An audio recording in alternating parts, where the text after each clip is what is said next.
Está no ar o Boletim Coppola News, o canal de cortes mais visto do YouTube. Eu sou Márcio Andrade e no vídeo de hoje você vai ver a entrevista com o advogado do Donald Trump.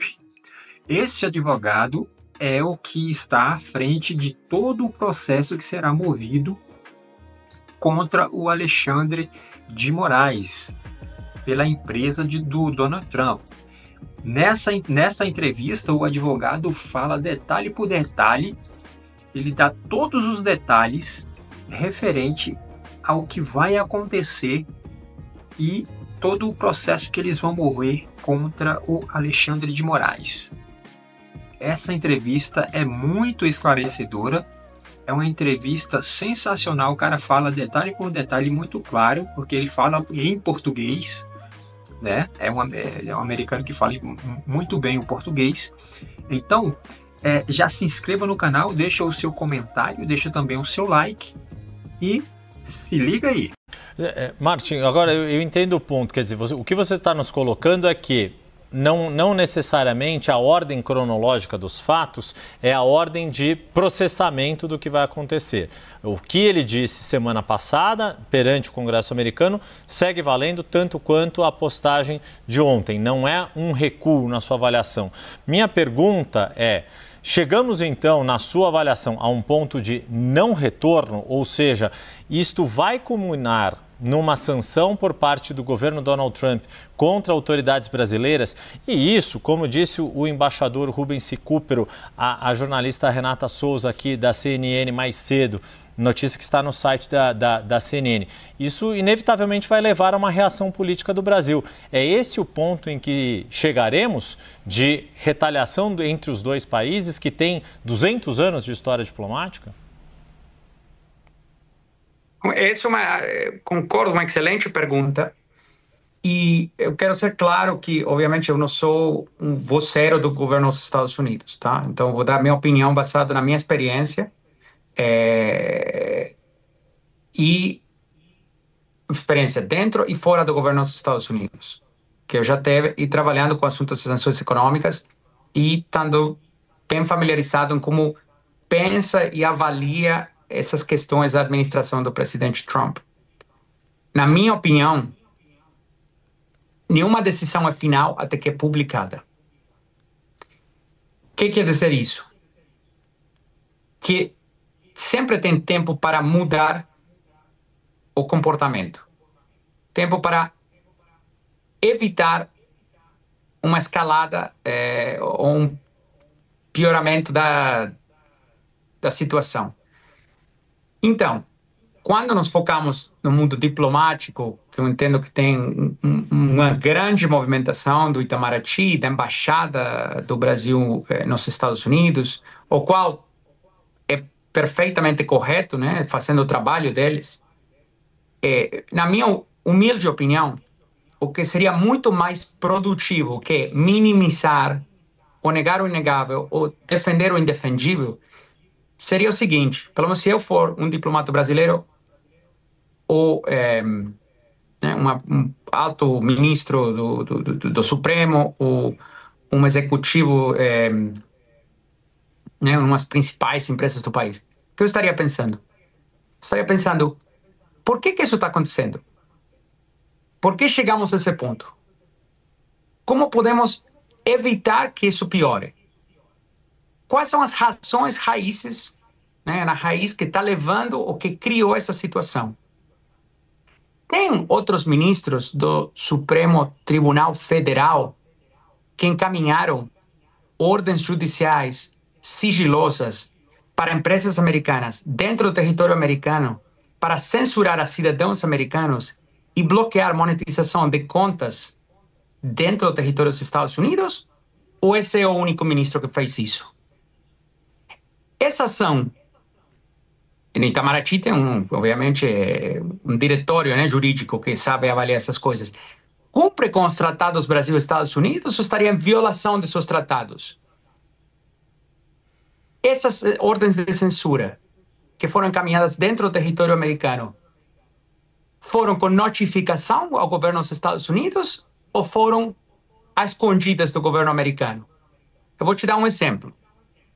Quando eu fui procurador federal em Nova York, trabalhei com investigações que envolviam Brasil. Eu, como procurador federal americano, quero fazer um depoimento ou entrevistar a uma testemunha em território brasileiro.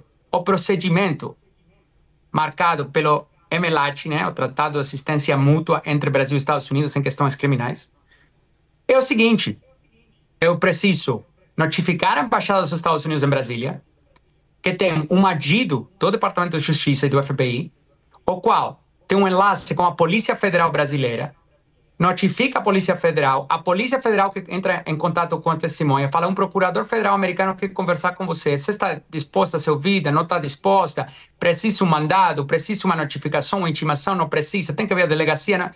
E a regra requer que quando fui procurador federal, qualquer procurador americano fazendo uma investigação que envolve o Brasil, quer vir para o Brasil para entrevistar uma testemunha brasileira, tem que estar acompanhado por uma pessoa da Polícia Federal ou um membro do Ministério Público Federal brasileiro, que tem que participar e ouvir e ser feito em português ou, se todas as partes concordam, pode ser feito em inglês. Esse é o procedimento.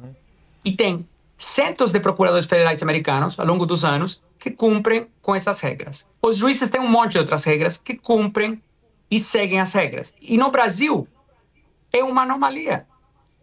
Até onde eu sei, praticamente todos os juízes brasileiros seguem as regras básicas. Respeitam a lei, respeitam os tratados internacionais, respeitam o Tratado de Assistência Mútua Brasil-Estados Unidos. Polícia Federal, delegados de Polícia Federal, tem um monte que respeitam toda a audiência que está olhando aqui. Se você conhece alguém que é um delegado da Polícia Federal, pergunta.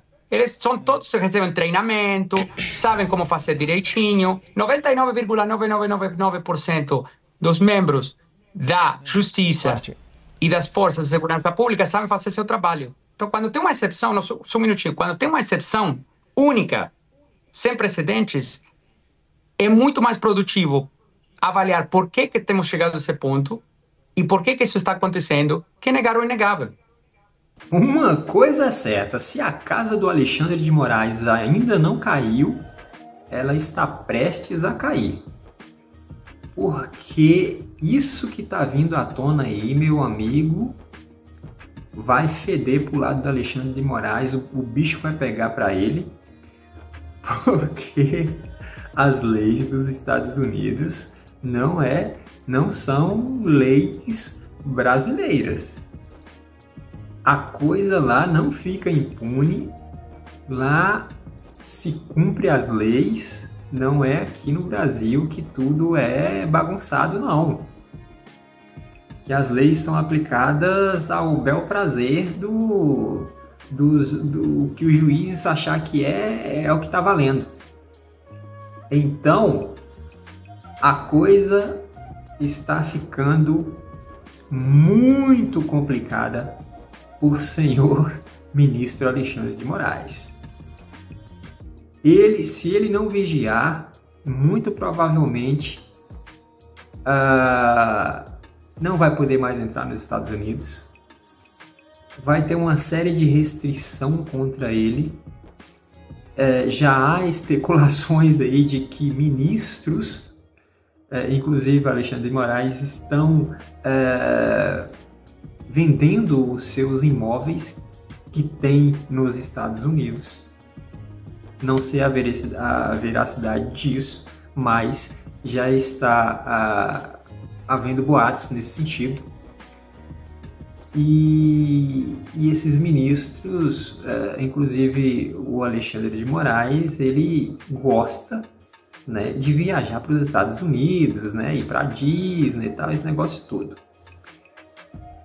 E a coisa, esse processo que a empresa do Trump está movendo contra o Alexandre de Moraes é um processo individualizado, é um processo contra o Alexandre de Moraes e contra as suas ações enquanto juiz, né? Porque toda a documentação que está vindo à tona e que já veio à tona antes são incriminatórias, né? De acordo com a lei americana, né? Então, me parece que o Alexandre de Moraes, ele colocou a mão e o pé longe demais, onde ele não alcançava. E aí meio que a coisa saiu do controle, né? Porque imagine você que você emite uma ação contra uma empresa que não tem nada no Brasil, não tem representatividade ou algum representante no Brasil, não tem nenhum escritório, não tem nada, que foi o Rumble, né? O Rumble, Alexandre de Moraes colocou sanções, né, e multas e tudo mais, e falou que se não cumprisse, a empresa não poderia funcionar no Brasil. Só que o Rumble não tem empresa, não tem escritório, não tem nenhuma ligação com o Brasil, né? A empresa, ela funciona toda dos Estados Unidos, então ela está sob a jurisdição americana.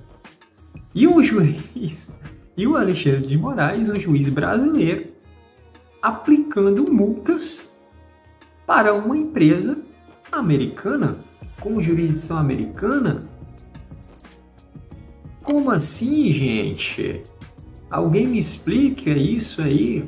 Pois é, o advogado explicou isso neste vídeo muitíssimo bem.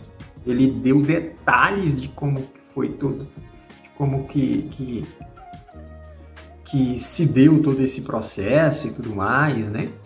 E ele explicou muitíssimo bem.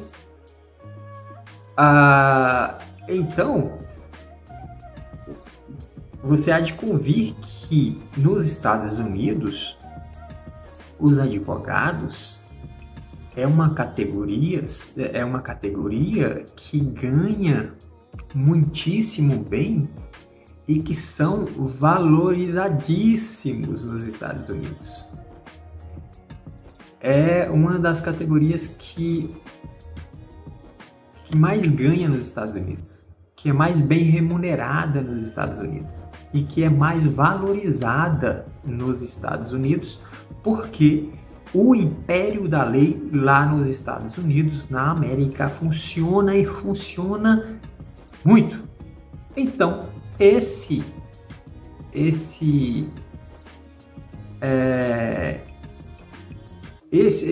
advogados, ou os advogados americanos, eles têm então essa valorização da sua profissão justamente por conta dessa demanda jurídica muito bem aplicada, né, nos Estados Unidos. Lá se aplica a lei, lá a coisa funciona. Lá não existe impunidade. Isso é tudo coisa do Brasil, né? Impunidade, brecha na lei, a lei fala uma coisa e se faz outra. Isso tudo é pataquada do Brasil. Lá é diferente. Então, quando você como um juiz, mexe com a legislação de um outro país, mexe com uma empresa que está sob jurisdição de um outro país, é complicado, é complicadíssimo, porque nesse outro país, as leis funcionam. E quando você extrapola, né? Você tem um certo poder ali e você extrapola entrando no território jurisdicional de outra nação, de outro país, que nesse caso é os Estados Unidos. Aí, meu amigo, aí já era. Aí já era, porque o caldo vai engrossar, o caldo já está engrossando e vamos ver qual vai ser aí o Deus nos acuda aí do Xandão, né? Do Alexandre de Moraes. Bom, Por esse vídeo é isso. Vamos esperar os próximos capítulos dessa história que está apenas começando para o lado do senhor Alexandre de Moraes. Se inscreva no canal, deixa o seu comentário, deixa aqui nos comentários o que você está achando de toda essa história. Você está gostando do que está acontecendo com Alexandre de Moraes? E até breve.